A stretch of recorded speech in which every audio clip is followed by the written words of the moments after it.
আপনারা দেখছেন স্টিং নিউজে আপনাদের স্বাগত। আপনাদের সঙ্গে আমি হালিম। এই মুহূর্তে আমি আছি লাইভে, আর আজকে এই লাইভ অনুষ্ঠানে মুখোমুখি হয়েছেন আপনার প্রার্থী, কৃষ্ণনগরের বামফ্রন্ট মনোনীত প্রার্থী, এবং সেই সঙ্গে জাতীয় কংগ্রেস তারাও সমর্থন করেছে সিপিএম এই প্রার্থী এস এম সাদি সাহেব, আপনাকে আমাদের স্টিং নিউজে স্বাগত জানাচ্ছি। এবং প্রথম যে প্রশ্ন আপনাকে করতে চাই সেটা হচ্ছে, আপনি প্রচার করছেন, প্রচারে কেমন সাড়া পাচ্ছেন? আমি তো আমার 7টা বিধানসভা আছে এই লোকসভা কেন্দ্রের মধ্যে, সেখানে যে জনসংযোগ প্রচার কর্মসূচি করছি, মানুষের কাছ থেকে অসম্ভব ভালো সাড়া পাই। আচ্ছা, তো এই যে আপনি এর আগে বিধায়ক ছিলেন, এবং বিধায়ক একটা বিধানসভা কেন্দ্র, কিন্তু এখন অনেকগুলি বিধানসভা কেন্দ্র নিয়ে তারপরে হচ্ছে কৃষ্ণনগর লোকসভা কেন্দ্র। তো সেক্ষেত্রে মানে কোথাও কি মানে ভয় পাচ্ছেন যে এটা তো বৃহৎ ক্ষেত্র? প্রশ্নই ওঠে না। আমার যে রাজনৈতিক জীবন আর আমার যে লোকসভা কেন্দ্র একেবারে কৃষ্ণনগর শহর থেকে অত্যন্ত গ্রামীণ এলাকা। আচ্ছা, এসব আমার হাতের তালুর মতন ছিল। এখানকার মানুষ, এখানকার জনজীবন, মানুষের জীবনযাপন, অর্থনীতি, তার সংস্কৃতি, তার সামাজিক বৈচিত্র্য এই লোকসভা কেন্দ্রের ভৌগোলিক এলাকার মধ্যে তার যে সম্পদ, মানব সম্পদ, এসব বিষয়ে কার্যত আমাদের রাজনৈতিক জীবনে দিন থেকে এই পথ চলা শুরু করেছিলাম, এটাই হচ্ছে আমাদের জীবনযাপনের মধ্যে। আচ্ছা, আর একটা বিষয় যেটা জানতে চাইবো আপনার কাছ থেকে, সেটা হচ্ছে যে আপনি প্রচার করছেন প্রথম থেকে, মানে আমরা স্টিং নিউজে দেখিয়েছিলাম যেদিন প্রথম আপনার নাম ঘোষণা হলো কৃষ্ণনগর লোকসভা কেন্দ্রের প্রার্থী হিসেবে, সেদিন রাতেই কিন্তু আপনি প্রচার শুরু করে দিয়েছিলেন, এবং আমরা স্টিং নিউজের দর্শকদের সেটা দেখিয়েছিলাম। এবং তখন দেখেছিলাম আপনার সমর্থনে অনেক মানুষজন তারা বেরিয়েছিলেন। তো প্রথম যখন আপনি আপনার নামটা ঘোষণা হলো, তখন তার অনুভূতিটা কেমন ছিল আপনার? দেখেন, আমরা সবসময় মানুষের জন্য কাজ করি।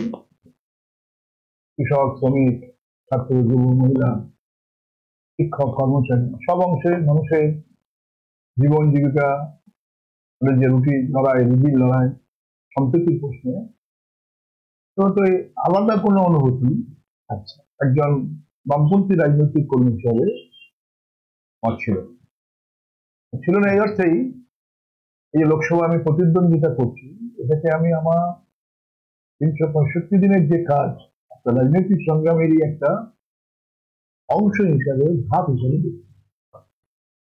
এই ধাপটা, এই কাজটা আমি করছি। আচ্ছা, এ পর্যন্ত কোথায় কোথায় প্রচার করলেন? 7টা বিধানসভা এলাকা লোকসভার মধ্যে সব জায়গাতে আমি আমার প্রচার অভিযান শুরু করে দিয়েছি।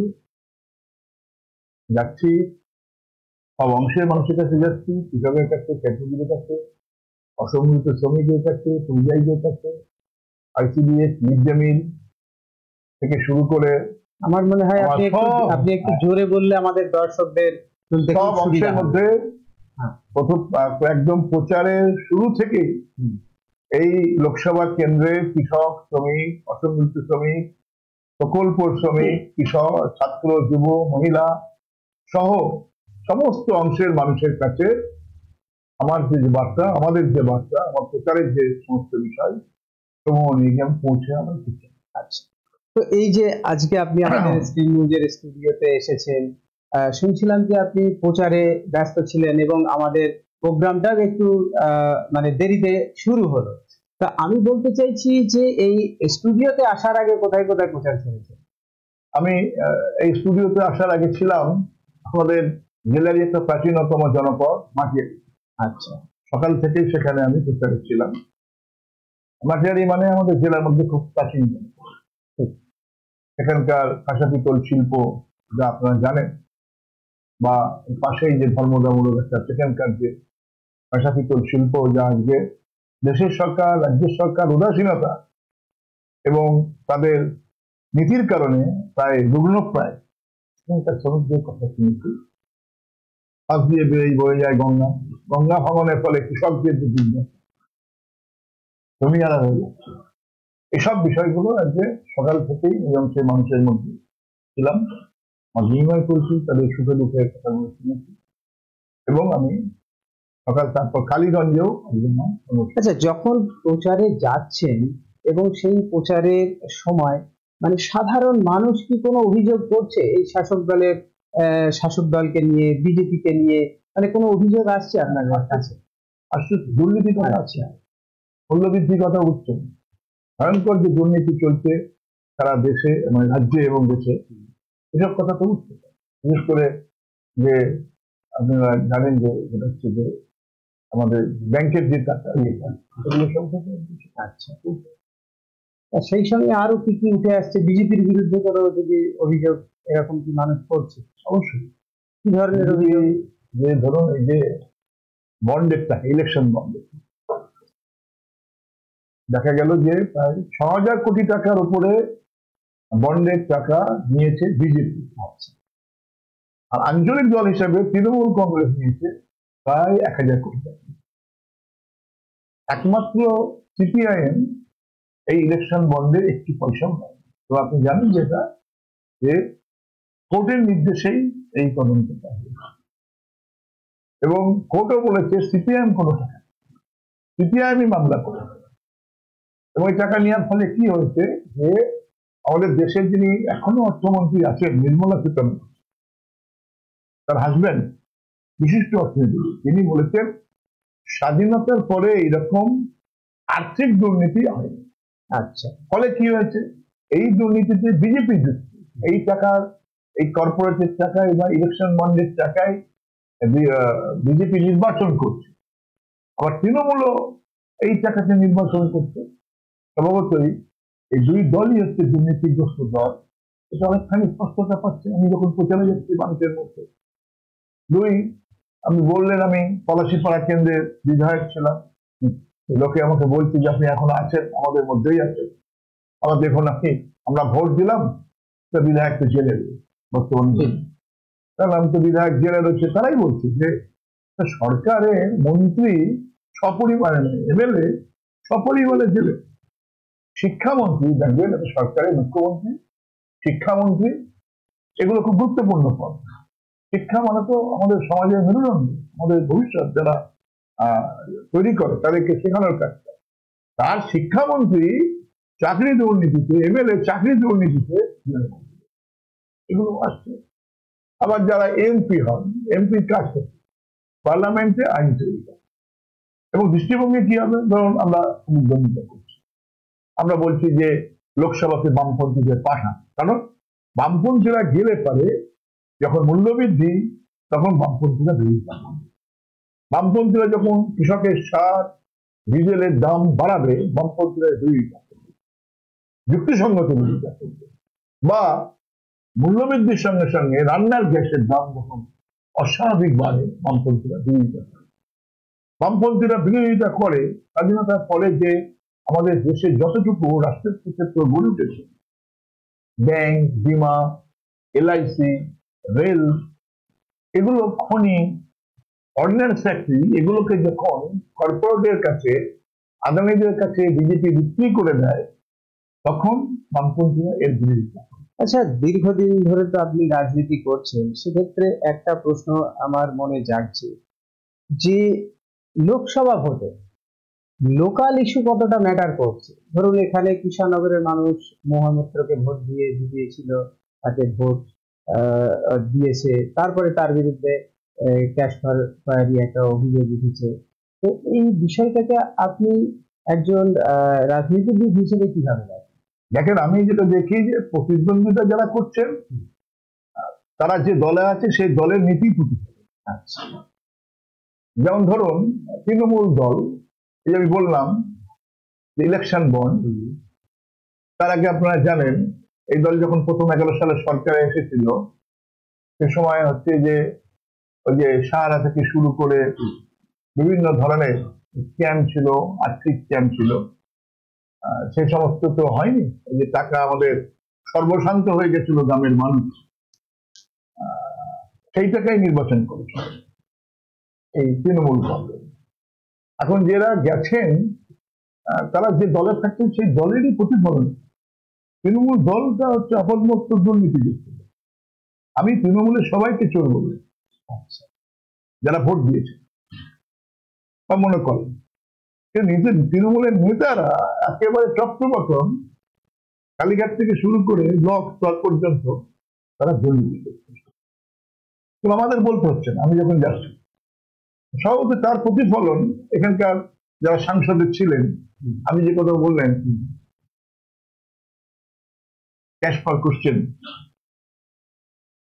বা বিভিন্ন সমস্ত বৈদেশিক মুদ্রা সংক্রান্ত অভিযোগ বা লোকপালের নির্দেশের কিছু হচ্ছে। লোকপাল একটা কনস্টিটিউয়েন্ট বডি, স্বভাবতই এগুলো মানুষ তো আহত হচ্ছে। মানুষ রাজনীতিবিদদের যাতে দেখতে চায় না, কিন্তু আজকে 11 সালের পর থেকে তৃণমূল কংগ্রেসের সময় রাজনীতি মানেই দুর্নীতি, রাজনীতি মানে কিছু কামিয়ে না। পঞ্চায়েতে লুট করো, পৌরসভায় লুট করো। আমি এসব কথা বলছি, লোকে আমাকে লোকে বলছে যে রুটি রুজির যে লড়াইগুলো, মানুষের কাজকামের যে লড়াইগুলো, পরিযায়ী শ্রমিকদের যে যন্ত্রণার কথাগুলো, ক্ষেত মজুরদের যে 100 দিন, যে ক্ষেত মজুরদের 100 দিনের কাজের টাকা নিয়ে তৃণমূল বিজেপি যে চর্চা করছে, কেন বিজেপি তুমি টাকা আটকে রাখবে? আর তৃণমূল বিজেপি যদি ক্ষেত মজুরের টাকা 100 দিনের কাজে আটকে রাখে, কেন তুমি মামলা করছো না? তুমি তোমার দলের নেতাদেরকে, চোর নেতাদেরকে বাঁচানোর জন্য সুপ্রিম কোর্টে যাচ্ছ পশ্চিমবাংলার মানুষের টাকা নিয়ে মামলা করতে, আর ক্ষেত মজুর যারা গতনে কেটেছে তাদের হকের টাকা আদায়ের জন্য কেন তুমি মামলা করছো না? আদতে তৃণমূল বিজেপি উভয়ই কিন্তু হচ্ছে 100 দিনের কাজের যে টাকা তার মানে যে ভাগবাটোয়ারা চুরি, এই দুটোর সঙ্গে যুক্ত। এরা ক্ষেত মজুরের সঙ্গে বিচারিতা করছে। এগুলো আমরা বলছি, এগুলো মানুষই আমাদের বলছে, অভিযোগ জানাচ্ছে। জানো তো দুদিন ধরে আমার ক্ষেত মজুর কাজ করেছি, 100 দিনের টাকা করছি। আমি দেখেছি যে প্রমোটার আছে, সিন্ডিকেট আছে, পুকুর ভরাট করে দিল, বিল বাওয়ার সব মৎস্যজীবীদের উচ্ছেদ করে দিচ্ছে। প্রকৃত যারা মৎস্যজীবী, যারা মাছ চাষ করে ফলে জেলা, এরা কারা? সব তৃণমূল। যত সিন্ডিকেটের পেছনে ছিল, যত বেআইনি নির্বাচনের পেছনে, যারা বেআইনি নির্মাণ হচ্ছে তার পিছনে তৃণমূল। যার ফলে দেখবেন এই যে আমি পরিবেশ আন্দোলনের একজন কর্মী, আমি নিজেকে এই একজন সাধারণ কর্মী হিসাবেই দেখি। আর পরিবেশটা একটা ব্যাপার। আমাদের অঞ্জলা, প্রশ্নটাই আপনাকে, আমাদের ভাগীরথী, অনেক ভালো ভালো ছেলে মেয়ে আছে। মানে প্রশ্নটা হচ্ছে যে বিভিন্ন সময় আমরা দেখেছি বিভিন্ন সংগঠন রয়েছে নদীকে বাঁচানোর জন্য, এবং আমাদের নদিয়া জেলাতে বিশেষ করে কৃষ্ণনগরে, তেহট্টে বিভিন্ন সংগঠন আছে। তারা কিন্তু ওদিকে রানাঘাটে রয়েছে, সেখানে তারা চায় যে নদী বাঁচুক এবং তারা বিভিন্ন সময় বিভিন্ন রকম কর্মসূচি নেয়। সেক্ষেত্রে কৃষ্ণনগর লোকসভার মানুষ যদি আপনাকে নির্বাচিত করে, সেক্ষেত্রে নদীর বিষয়ে আপনি কতটা ভাববেন, কি পরিকল্পনা রয়েছে? আপনি বললেন না যারা এই ধরনের কাজ করছেন পরিবেশ বা নদী বাঁচাও, এদেরকে আমি সাধুবাদ জানাই। সামাজিক গতির বিরুদ্ধে দাঁড়িয়েও, বিরুদ্ধে শব্দটা ঠিক নয়, হয়তো মানুষ ভাবতে পারছেন না, যে কাজটা করছেন থ্যাংকস। আমি এদের সঙ্গে আছি। এরা যে সমস্ত কর্মসূচি নেয় আমাদের জেলাতে, আমি কম বেশি থাকবার চেষ্টা করছি। আমাদের অঞ্জনা সংস্কারে নিয়ে যে আন্দোলন গড়ে তুলেছে, জলঙ্গি বাঁচাও, একজন করিপুর থেকে জলঙ্গি, বা ওদিকেও দেখবেন চুন, তা হচ্ছে এখানে চূর্ণির জল দূষণ হচ্ছে। আমি যখন বিধায়ক ছিলাম, বিধায়ক থাকাকালীন চূর্ণির জল দূষণ সহ এই সমস্ত বিষয়গুলোকে উত্থাপন করি। আমিও মনে করি একজন সাংসদ হিসেবে এই আন্দোলনটাকে আরো বড় চেহারা দেওয়া দরকার। আচ্ছা, এর পাশে থাকা দরকার, এটাকে একটা আন্দোলনের রূপ দিতে হবে। যে ছেলেরা কাজ করছেন, মেয়েরা কাজ করছেন, এদের পাশে থেকে এটাকে একটা বৃহত্তর আন্দোলন। কারণ সারা পৃথিবীতে এই সময়কারে পরিবেশ একটা বড় ব্যাপার, যে গ্লোবাল ওয়ার্মিং, যা আমাদের পরিবেশবিদ এবং বিজ্ঞানীরা বলছেন। এই জন্য একজন সাংসদ, জনপ্রতিনিধি হিসাবে আমি সবসময় চেষ্টা করব এদের যে দাবিগুলো, সেই দাবিগুলো পূরণের লক্ষ্যে সংসদের বিষয়গুলোকে নিয়ে উত্থাপন করা এবং সরকারের দৃষ্টি আকর্ষণ করা এবং তার সঙ্গে সঙ্গে প্রয়োজনীয় পদক্ষেপ নেওয়া। অবশ্যই একজন এই কেন্দ্রের নাগরিক হিসাবে এই দায় আমার থাকে, এই দায় নেওয়া উচিত বলেই আমি মনে করি। আচ্ছা, আপনি যখন এই লোকসভার প্রার্থী হয়েছেন এবং এত পরিশ্রম করছেন, বিভিন্ন জায়গায় যাচ্ছেন, সেক্ষেত্রে জেতার ব্যাপারে আপনি কতটা আশাবাদ? 100% আশাবাদ, 100% আশাবাদ। আচ্ছা, তাহলে এখানে যে একটা বিজেপি রয়েছে, তৃণমূল রয়েছে, মানে মানুষ বিজেপি বা তৃণমূলকে বেছে নেবে না, তার কারণগুলি কি হতে পারে? মানুষ প্রতিদিন তার জীবন যন্ত্রণার মধ্যে দিয়ে দুটো দলকে দেখেছে। 2014 সালে বিজেপি এসেছে, যে প্রতিশ্রুতিগুলো দিয়েছে সেই প্রতিশ্রুতি বিজেপি পালন করেছে। কালো টাকা ফেরত নিয়ে আসবে। নীরব মোদী, বিজয় মালিয়া যে টাকা নিয়ে চলে গেছে, ব্যাংকের টাকা, আমার আপনার টাকা, সেটাকে ফেরত এসছে। আর কোনো কথা বলছেন? কত চাকরি হয়েছে, বেকারত্বের সংখ্যা কত, পরিসংখ্যান দিন প্রধানমন্ত্রীর। 14 সালের পর থেকে আজ পর্যন্ত ভারতবর্ষের প্রধানমন্ত্রী কোনো সাংবাদিক সম্মেলন করেননি, তিনি মন কি বাত করেন। ভারতবর্ষের কৃষক, শ্রমিক, সাধারণ মানুষ, মধ্যবিত্ত, কেরানি, কর্মচারী মানুষের মনের কথা শুনেছেন? মন কি বাত মানে উনি বলবেন, ভারতবর্ষের মানুষ শুনবেন। সাংবাদিক সম্মেলনে কোনো প্রশ্নের মুখোমুখি হয়েছে? ভারতবর্ষের অর্থনীতির পরিস্থিতিটা খুব খারাপ, খুব খারাপ। কোভিডের সময় আমরা তো দেখেছি দেশের কি অবস্থা। এই দেশের সরকার হচ্ছে জনবিরোধী সরকার, তার ফলে এই মানুষ তো তৈরি হচ্ছে, প্রস্তুত হচ্ছে। দ্বিতীয়ত, রাজ্যে তৃণমূল রয়েছে, যারা বলছে তারা আছে, তাদের চুরি, দুর্নীতি, পঞ্চায়েত, পৌরসভায় ভোট লুট, মানুষের গণতান্ত্রিক অধিকার কেড়ে নেওয়া, মানুষকে আজকে গোটা রাজ্যে একটা যাকে বলে ভয়ঙ্করতম সমাজ বিরোধীদের আখড়ায় পরিণত হয়েছে। সাম্প্রতিক সময়ে সন্দেশখালীতে শেখ শাহজাহান, উত্তম সর্দার বাহিনীর যে দৌরাত্ম্য, ঘরের মা বোনেদের ওপর তাদের যে পাশবিক অত্যাচার, মানুষ দেখছে না, ঘরের মধ্যে মা বোনেরা দেখছে না। একদিকে শাহজাহান, তার সঙ্গে হচ্ছে উত্তম সর্দার, দেখছে না। আচ্ছা, আমার একটা প্রশ্ন সেটা হচ্ছে সাদি সাহেব, সেটা হচ্ছে যে কৃষ্ণনগরের মানুষ মহামৈত্রকে নির্বাচিত করেছিল সাংসদ হিসেবে। তা মহামৈত্র এই কৃষ্ণনগরের মানুষের জন্য কতটা উন্নয়ন করতে পেরেছে বলে আপনার মনে হয়? এবং এই রেল, কৃষ্ণনগরের যে কলিমপুর রেল, এত বামপন্থীদের দাবি, মনে রাখা দরকার। আমাদের বামপন্থী যুব সংগঠনগুলো দীর্ঘদিন ধরে এই দাবি কোথায় হয়নি। আপনি যদি দেখেন আমাদের জেলাতে, এই যে বললাম মৃৎশিল্প, এই যে বললাম যে আমাদের কাঁচা পিতল শিল্প, বা আপনি যদি ধরেন আমাদের এই এলাকার কৃষিতে যে বৈচিত্র্য করা হয়েছে, ডাইভার্সিফিকেশন, পাট, ধান যেরকম অর্থকরী ফসল, আলু, ফুল, কলা, পেয়ারা, সবজি চাষ আমাদের এই কৃষ্ণনগর লোকসভা কেন্দ্রের অভ্যন্তরে কৃষকরা উৎপাদন করছে, দাম পাচ্ছে না। এটাকে সংরক্ষণের কোনো ব্যবস্থা নেই, বড় ধরনের হিমঘর। নেই।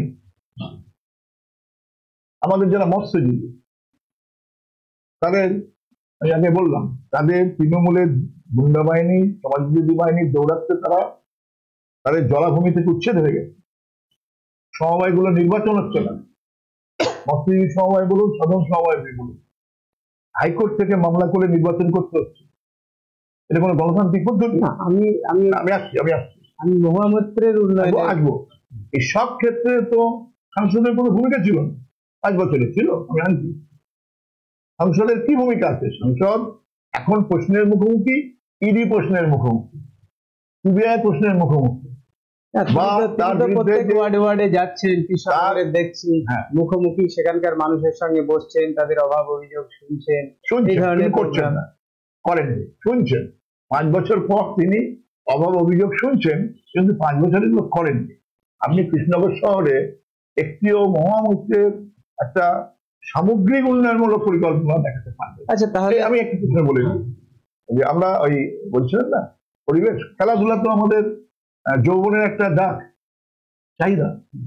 আমি নিজে আমাদের সমস্ত সহকর্মীদের নিয়ে আমরা কৃষ্ণনগর কলেজের মাঠে একটা 400 মিটার সিন্ডার ট্র্যাক আমরা করেছি, আমার মনে আছে। তখন বিজেপি তৃণমূল বাধা দিয়েছিল, হয়নি। এই সময়কালের মধ্যে সাংসদ, ওটাকে তো জনগণেরই পয়সা খরচ হয়েছে, এমপির টাকা ছিল, দিল্লি রাজ্যসভার এমপির টাকা ছিল, কৃষ্ণ কলেজের মাঠ। দেখবেন কি ভগ্নদশা, কি দুর্দশা একটা। তা এরা তো ওটা পারতেন, এটাকে একটু ভালো করে করতে পারতেন না। রাজনৈতিক উদ্দেশ্যে তৃণমূল বিজেপি ওটাকে বাধা দিয়েছিল, নোংরা কুৎসামূলক প্রচার করেছিল, কিন্তু তারপরে ওইটা যেটা যতটুকু হয়েছিল সেইটাকে আইন পারতেন, মানে সাংসদ তো পারতেন। এবার প্রশ্নটা হচ্ছে আমার, যে আপনাকে যদি নির্বাচিত করে, সেক্ষেত্রে কৃষ্ণনগর লোকসভা কেন্দ্রের জন্য কি কি কাজ করতে চাইবে না, যে কাজগুলো করা দরকার, যে দাবিতে আমরা দীর্ঘদিন ধরে লড়াই করছি কৃষ্ণনগর বললাম। আচ্ছা, আমাদের কৃষকদের যে দাবিগুলো রয়েছে, সাংসদ হিসেবে থাকবে। নদী বাঁচানোর আন্দোলনে আছি, মৎস্যজীবীদের আন্দোলনে আছি।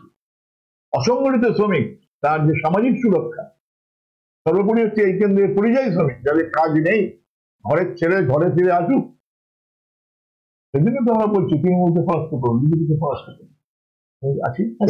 আর একটা হচ্ছে কাঁসা শিল্প, যেটা ধর্মদা, মাটিয়ারি, যেখান থেকে আপনি আসলেন, মৃৎশিল্প, কৃষ্ণনগরের মৃৎশিল্প, এগুলো মানে এগুলোকে সরকারি ব্যবস্থাপনাতে, সরকারি যে নীতিগুলো তৈরি হয়, যেমন ক্ষুদ্র শিল্প না ভারী শিল্প, ধর্মদা এগুলো বা মাটিয়ারি, এটা কোন স্তরে পড়বে, ক্ষুদ্র শিল্প পড়বে না ভারী শিল্প, এর উপরে কতখানি জিএসটি পড়বে, এটা তো বড় ব্যাপার। ঠিক, সেগুলো নির্ধারণ তো হয় পার্লামেন্টে। তাহলে পার্লামেন্টে যে দপ্তরগুলো রয়েছে, সেখানে সাংসদের ভূমিকা থাকে, যে না, এটা আমাদের গ্রাম বাংলার একটা কুটির শিল্পের মধ্যে পড়ে, ক্ষুদ্র শিল্প, এটা ভারী শিল্পতে পড়ে না, তাহলে এক্সাম করুন। অন্য নীতি, যখন নীতি গ্রহণ হয়, তাহলে সামগ্রিক নীতি তৈরি হয়। তাহলে এগুলোকে যদি এক্সাম করা হয়, তাহলে আমাদের এখানকার যারা ক্ষুদ্র শিল্পের মালিক এবং তার সঙ্গে শ্রমিক, এই শিল্পটা জেগে বাঁচতে পারে। সাংসদ হিসেবে এর ভূমিকা থাকে তো। আচ্ছা, আপনি তো বিভিন্ন এলাকাতে ঘুরছেন, সেখানে রাস্তাঘাট থেকে শুরু করে এইগুলো কেমন দেখছেন? কোথাও কি কোনো, না, এই তো পুরোটাই রাজ চলছে, ঠিকাদারি রাজ চলছে, জেলা পরিষদ, পঞ্চায়েত সমিতি সব ঠিকাদার, আর যারা ভোট লুট করে এসছে, পঞ্চায়েতে ভোট তো লুট হয়েছে না, তো সব ওদের সেখানে আমি কি আশা করি? আচ্ছা, তাহলে এখানে আপনার লড়াইটা কার সঙ্গে, মূল লড়াইটা আপনাকে দিতে হবে কার সঙ্গে আপনি মনে? আমি বলেছি জয়ের লক্ষ্যে আমরা যাত্রা শুরু করেছি, সেই লড়াইয়ের সামনে কি আসবে আমি কি করবো? আমরা জয়ের লক্ষ্যে যাচ্ছি। আচ্ছা, আমাদের লড়াই হচ্ছে, এটা আমার লড়াই, আমার যারা সহকর্মী তাদেরও নয়।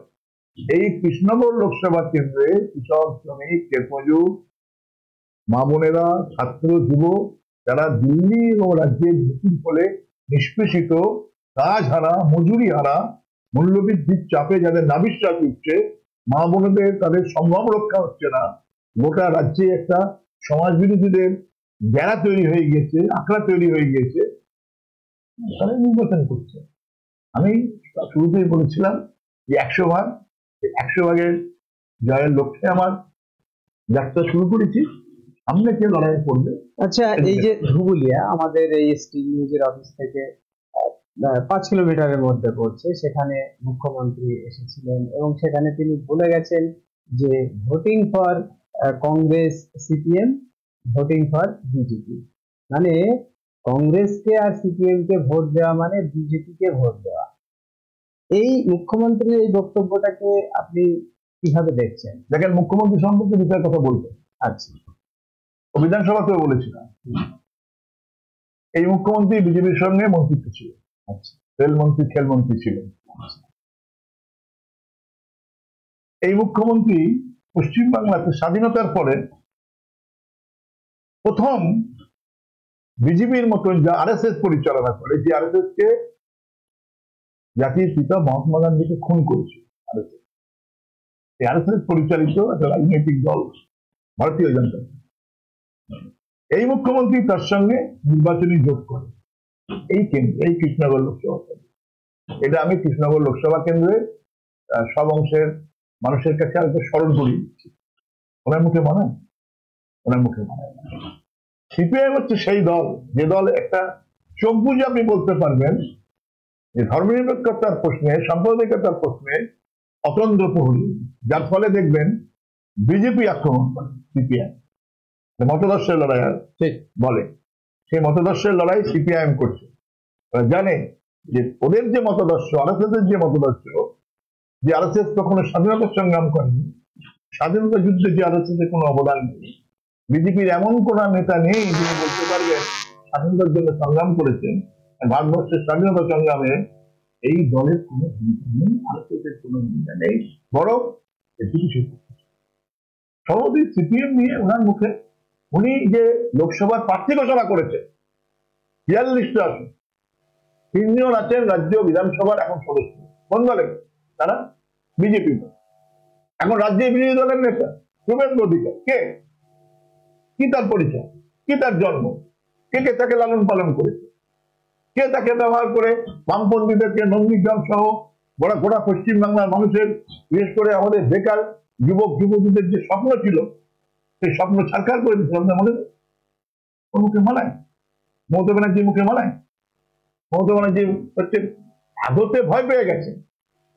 ওরা এটা চায় মানুষকে ভাগ করতে, ওরা চায় জাত পাত ধর্মটা নিয়ে মানুষকে ভাগ করতে। আমাদের লড়াই হচ্ছে মানুষকে ঐক্য।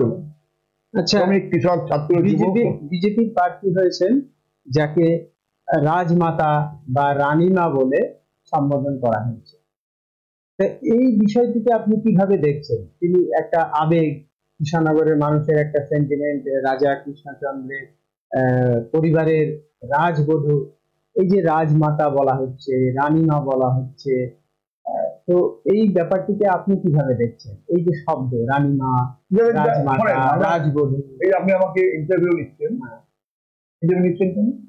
ভারতবর্ষের লোকসভা নির্বাচন, লোকসভা নির্বাচন কিসের ভিত্তিতে হচ্ছে? আমাদের দেশের সংবিধান আছে, আমাদের দেশ হচ্ছে গণতান্ত্রিক, আমাদের দেশের নির্বাচন পদ্ধতি কি? বহুদলীয় ব্যবস্থা, তাই না? বহুদলীয় ব্যবস্থা। তাহলে আমরা একটা গণতান্ত্রিক ব্যবস্থার মধ্যে, গণতান্ত্রিক ব্যবস্থাতে যে শব্দগুলো আপনি উচ্চারণ করবেন তার জায়গা কোথায়?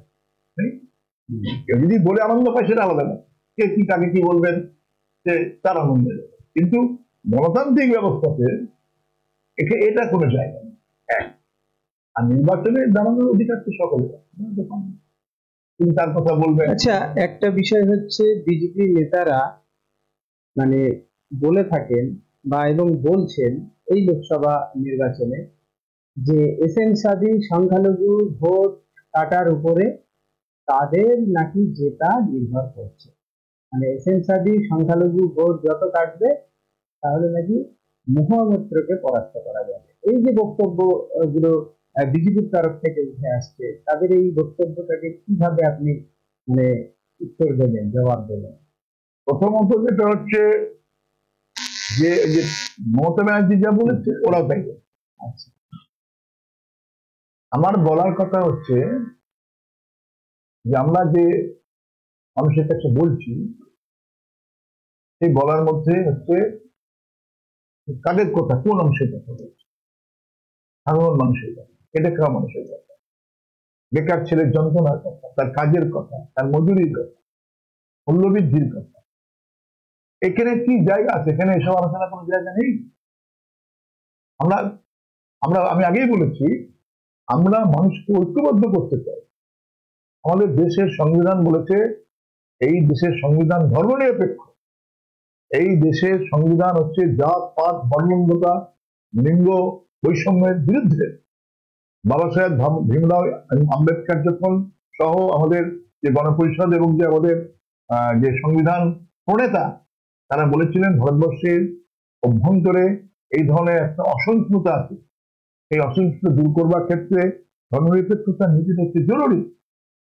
আজকে বিজেপি এটাকে অ্যাকসেপ্ট করছে, নিজেটাকে ভাঙ করছে, কারণ বিজেপি কর্পোরেট হচ্ছে।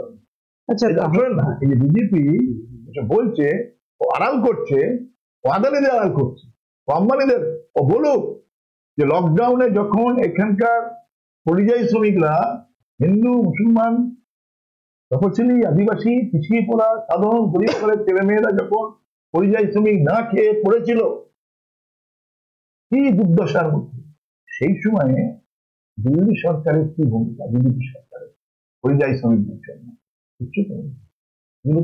ক্লাস সেই সময় তো আপনাদের রেড ভলেন্টিয়ার, আমাদের শ্রমিক সংগঠন ভূমিকা নিচ্ছে।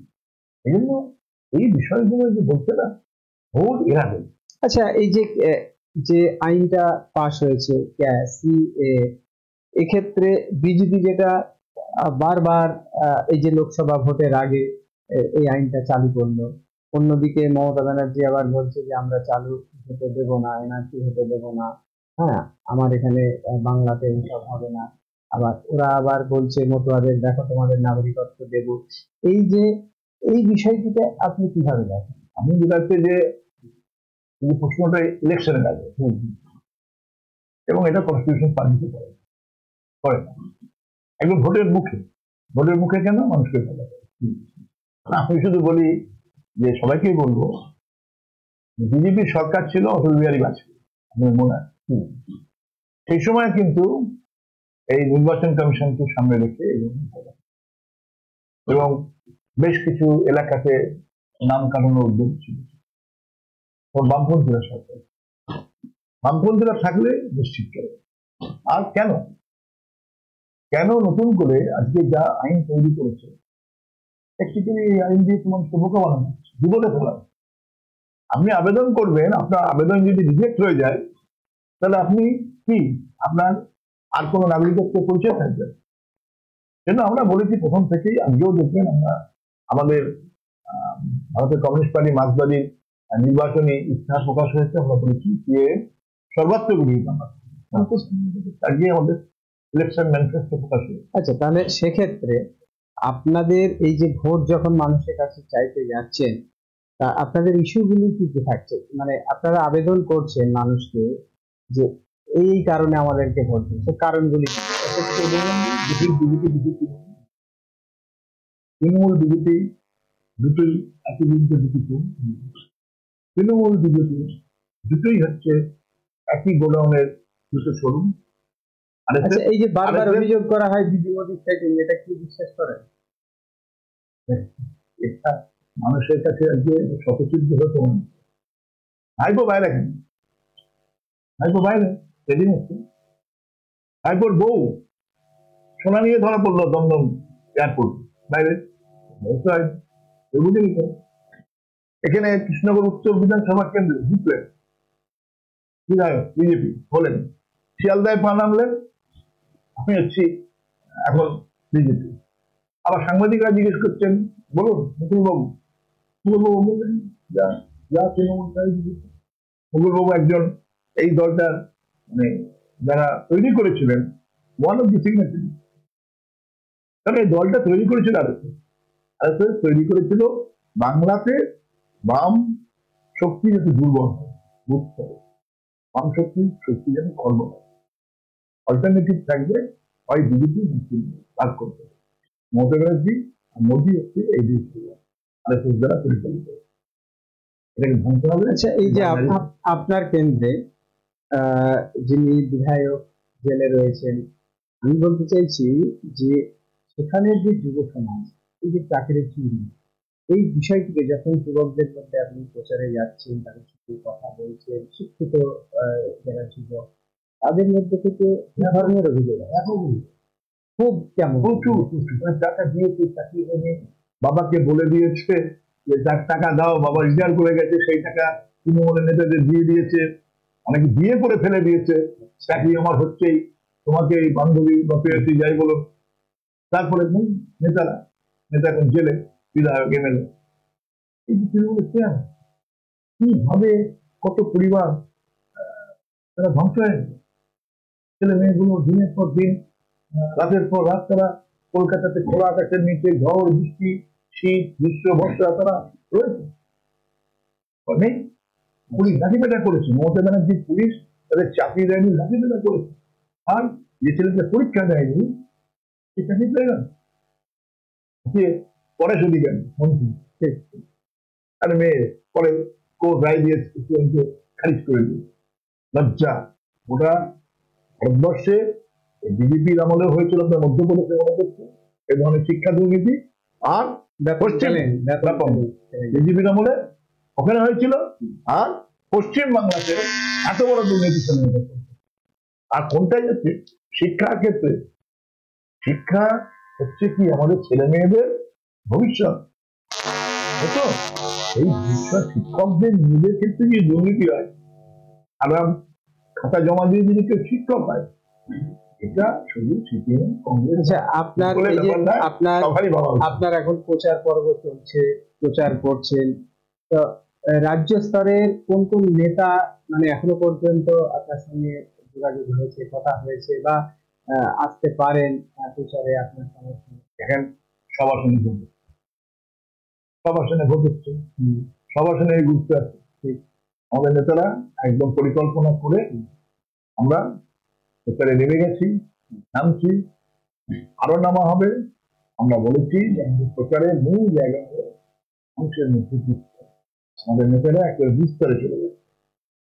আমাদের কিছু নেতা মানে বলছেন, নেতারাও করছে রাজ্য স্তর থেকে, যেমন অন্যান্য দলগুলিতে যেরকম ধরনের রাজ্য স্তর থেকে বিভিন্ন নেতারা আসে, বিভিন্ন সেলিব্রিটি প্রচার করে।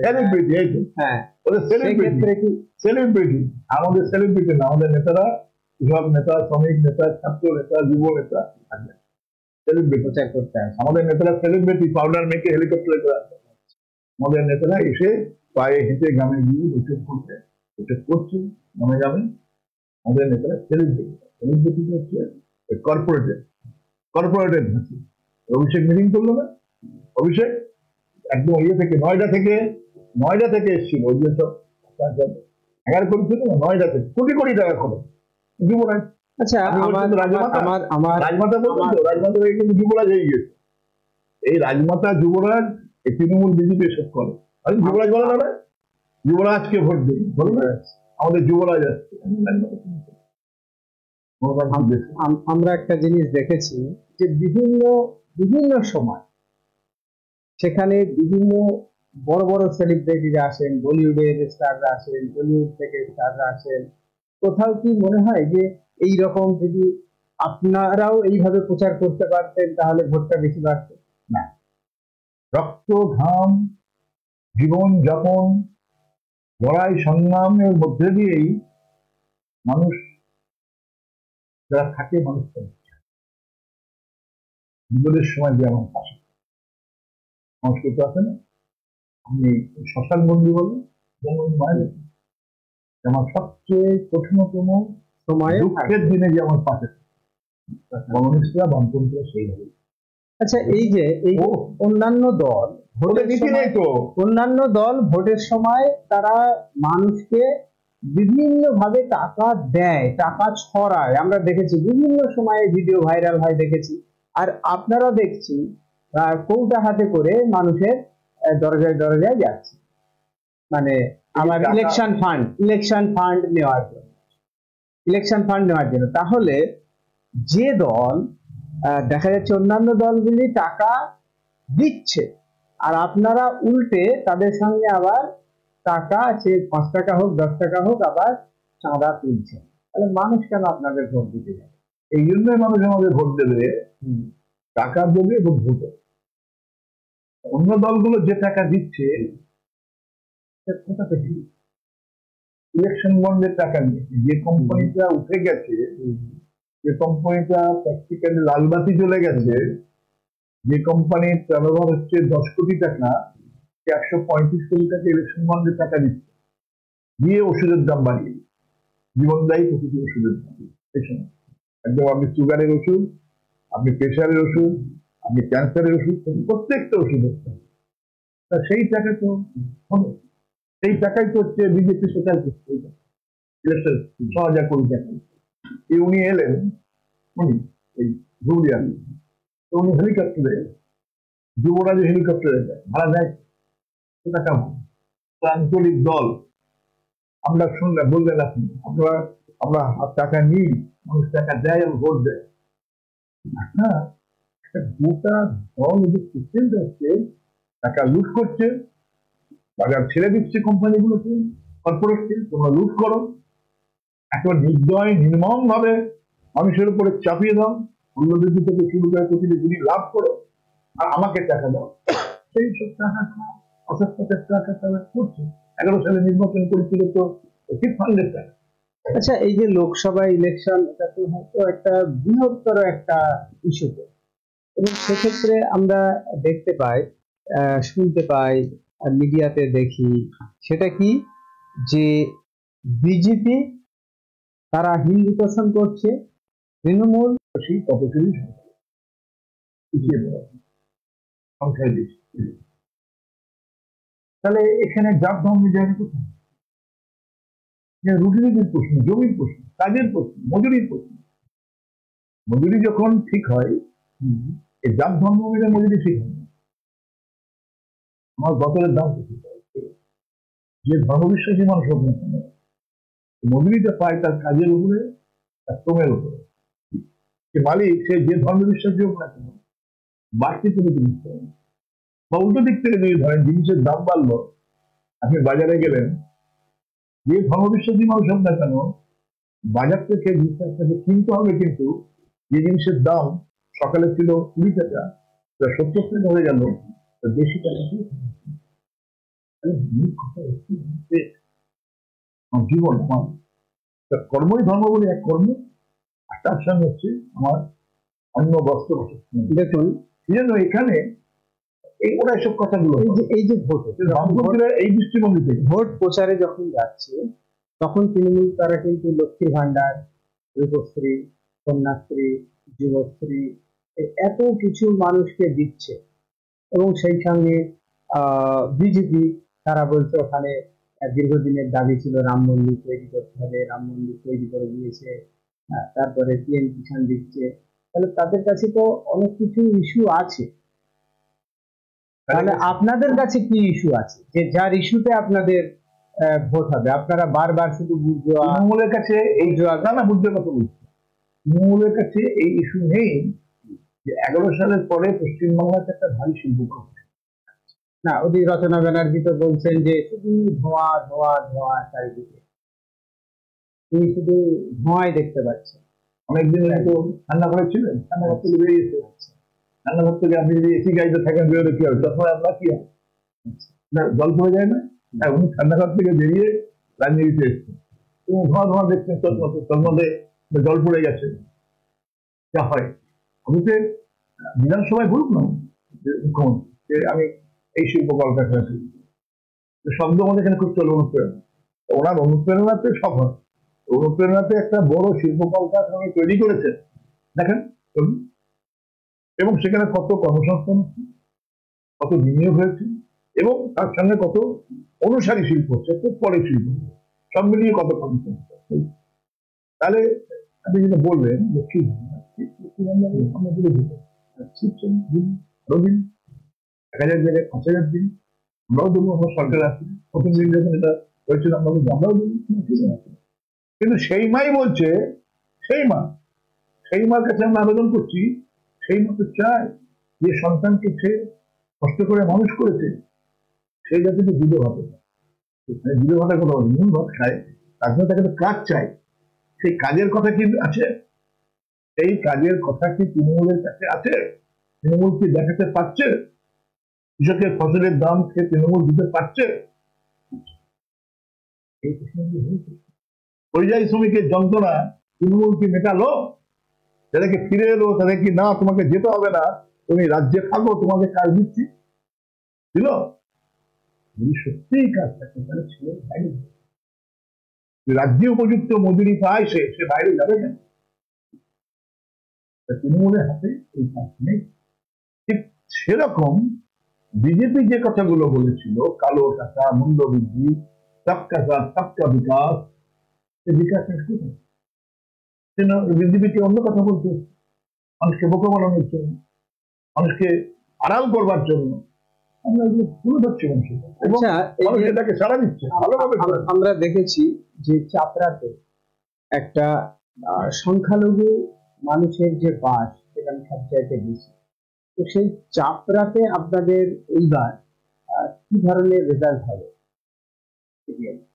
পঞ্চায়েতের নির্বাচনে লুটের মধ্যে কত পার্সেন্ট ভোট পেয়েছিল? মানে যদি ভোট দিতে পারতো কি হতো? তাহলে এক্ষেত্রে তো কেন্দ্রীয় বাহিনী আসছে, আপনি কি মনে করেন যে কেন্দ্রীয় বাহিনী এবার আসছে, কিছুটা হলেও মানুষ একটু শক্তি পাবে, এই যে কথা বলছি, কেন্দ্রীয় বাহিনী আসছে। ইলেকশন কমিশন অফ ইন্ডিয়া তার যা সব বলেছেন যে আমরা সুষ্ঠুভাবে ভোট করবো, কিন্তু আমরা দেখি মানুষের তার অধিকার ছেড়ে দেয়। ডেমোক্রেটিক রাইট, পঞ্চায়েতে ভোট দিতে পারি।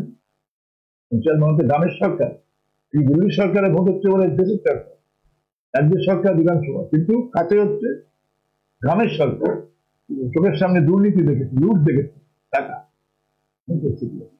পরিবেশ বুঝতে পারছি। আচ্ছা, এই যে আমাদের এই অনুষ্ঠান অনেকক্ষণ ধরে চলছে এবং মানুষ শুনছে, কিন্তু আপনার আমাদের এই যে স্টিল নিউজের মাধ্যমে, স্টিল নিউজের দর্শকদের তাই কৃষ্ণনগর লোকসভা কেন্দ্রের মানুষের কাছে কি আবেদন? তারপরে আমরা আমার আবেদন হচ্ছে, স্টিল নিউজের যে আমাকে সুযোগ করে দিয়েছেন মুখোমুখি কিছু আলাপকারিতা, এর মধ্যে দিয়ে কৃষ্ণনগর লোকসভা কেন্দ্রের সমস্ত মানুষ, মান গণতান্ত্রিক ধর্মনিরপেক্ষ দেশপ্রেমীর মানুষ, তাদেরকে আবেদন করব, লড়াইটা আমার একার না, আমার আপনার সকলের। আপনি আপনার অত্যন্ত গুরুত্বপূর্ণ অধিকার, ভোটদানের অধিকার প্রয়োগ করুন। আপনার পরিবারের দিকে তাকিয়ে, আপনার সন্তানের দিকে তাকিয়ে, সন্তানদের ভবিষ্যতের দিকে তাকিয়ে আপনি আপনার ভোট দিন। সাম্প্রতিক প্রশ্নে আপনার পাড়া প্রতিবেশী, আপনি যে এলাকায় থাকেন, মহল্লায় থাকেন, নতুন দিনের সন্ধানের জন্য আপনি তোমার প্রকাশ করুন, ভোট দিন। আপনি ভোট দিন যে এই সমাজে শতফুল বিকশিত হোক, আগাছা যা আছে তাকে নির্মূল করতে হবে। শুধু আমাদের একার কাজ না, আমার একার কাজ না, আমরা সকলে মিলেই তার সঙ্গে সামগ্রিকভাবে আমাদের যে লোকসভা কেন্দ্রের উন্নয়ন, সামগ্রিক উন্নয়ন যেটা বলতে বোঝায়, মানব সম্পদের উন্নয়ন, শিক্ষা, সংস্কৃতি, খেলাধুলা, পরিবেশের উন্নয়ন, আমাদের যে সমস্ত শিল্প, ক্ষুদ্র শিল্পগুলো তার উন্নয়ন, আমাদের যোগাযোগের যে উন্নয়ন, এবং সর্বোপরি হচ্ছে মূল্যবোধ, যে মূল্যবোধ আজকে ক্ষতিগ্রস্ত হচ্ছে, যা আমরা খুব ব্যথা পাই। এবং আজকে যেভাবে দুর্নীতি একেবারে ব্যাপকভাবে এমএলএ, এমপি, মন্ত্রী সব দুর্নীতিতে জড়িয়ে পড়েছে, দুর্নীতির বিরুদ্ধে সুস্থ রাজনীতি, দুর্নীতি মুক্ত একটা ব্যবস্থা তৈরি করতে আপনারা সকলে এই কেন্দ্রে তাদের বামফ্রন্ট, উন্নত সিপিআইএম পার্টি এবং ভারতের জাতীয় কংগ্রেস সমর্থন করছেন, তাকে ভোট দিয়ে জয়যুক্ত করবেন। আবেদন রেখে আপনাদের সকলকে সালাম জানিয়ে, প্রণাম জানিয়ে, আমার দিক থেকে নববর্ষ আসছে, নববর্ষের জন্য সালাম শুভেচ্ছা জানিয়ে এবং আবেদন। প্রিয় দর্শক, আপনারা এতক্ষণ শুনছিলেন সাক্ষাৎকার কৃষ্ণনগর লোকসভার সিপিআইএম প্রার্থী এস.এম. সাবির। সাক্ষাৎকার এতক্ষণ আপনারা শুনছিলেন। আপনাদের যদি কোনো প্রশ্ন থেকে থাকে আপনারা কমেন্ট বক্সে জানাবেন। আমরা চেষ্টা করব এস.এম. সাবিকে আরো এইরকম একটা অনুষ্ঠানে এনে আপনাদের সেই প্রশ্নের জবাব দেওয়ার। আমাদের অনুষ্ঠান আমরা আপাতত এখানেই শেষ করছি। প্রিয় দর্শক,